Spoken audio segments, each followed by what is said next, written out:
Thank you, Mr. Chair, and good morning. Clearly, we could not see things more differently. It's no secret that flying has gotten worse over the years. Tickets cost more flights are canceled, and everything from seat selection to carry-ons are now perks that you get to pay for. This is the predictable result of a market that has been allowed to consolidate for over 60 years, and an administration that continues to prioritize the demands of huge corporations at the cost of everyday Americans.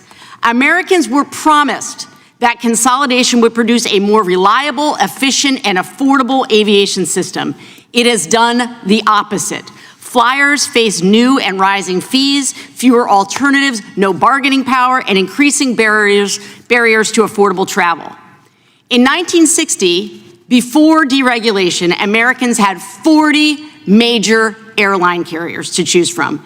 Today, just 4 airlines control over two-thirds of the domestic passenger market. We went from 40 to 4. That is not competition. At the same time, airline executives argue that further consolidation is necessary to address the industry's challenges. So it was shocking to hear United Airlines, the 4th largest airline in the U.S., float a merger with American Airlines, the 2nd largest carrier. The combined United American Airline would control 34% of the domestic market. Transportation Secretary Sean Duffy called the proposal, quote, interesting. This is alarming. We need to get back to antitrust enforcement on the merits. For instance, in 2024, Democrats blocked the Spirit-JetBlue merger because evidence showed it would raise fares by up to 40% on dozens of routes. We knew it would cause harm to consumers who could least afford it, and even a Reagan-appointed federal judge agreed. Spirit is gone now, not because of antitrust enforcement. Spirit is gone because of the massive spike in jet fuel costs that are a direct result of President Trump's unconstitutional war with Iran. Even the Spirit CEO said that fuel prices were the biggest factor in closing the airline. President Trump's war of choice has made it all worse. Jet fuel prices have roughly doubled since the beginning of this war. Airlines are passing that burden directly down to passengers through higher fares, more fees, and new fuel surcharges. Americans never agreed to this war, and that's why I introduced a War Powers resolution to end it, because Congress, not the president, has the constitutional authority to take this country into a military conflict. This unauthorized, uncalled for war is causing a rolling series of financial blows to Americans across this country. Americans have spent nearly $450 more on fuel-related expenses just since February. At the grocery store, food prices have gone up more than 3% since last year. At the airport, fares are up more than 20% in just 4 months. It's the same shock to the system over and over, coming from every direction. For a country our size, flying is not a perk. It is how families see each other. It's how small business owners reach their customers. It's how a Vermont student gets home from college. And when the cost of flying goes up, it does not just inconvenience people, it cuts them off from what has become a necessity in this country.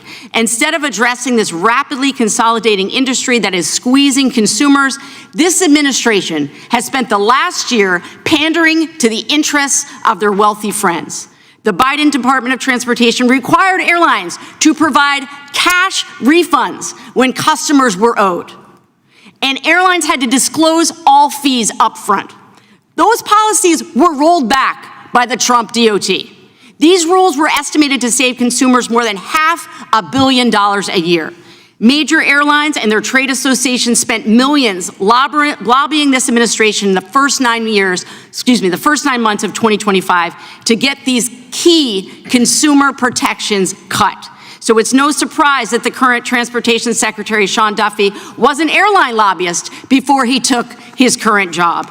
Members of Congress have pushed for an investigation into whether Duffy continues to improperly favor the interests of the industry that he used to represent. Working families across this country deserve so much better than this. Antitrust laws are supposed to make sure the markets work for us. Americans need to know that antitrust enforcement decisions will be based on law, evidence, and the interests of regular people, not political access, backroom discussions, or the preferences of powerful corporations. Americans simply want choices. We don't want a handful of companies to control and limit our freedom of choice. And we don't want a federal government that approves consolidation because its corporate and political allies want it to.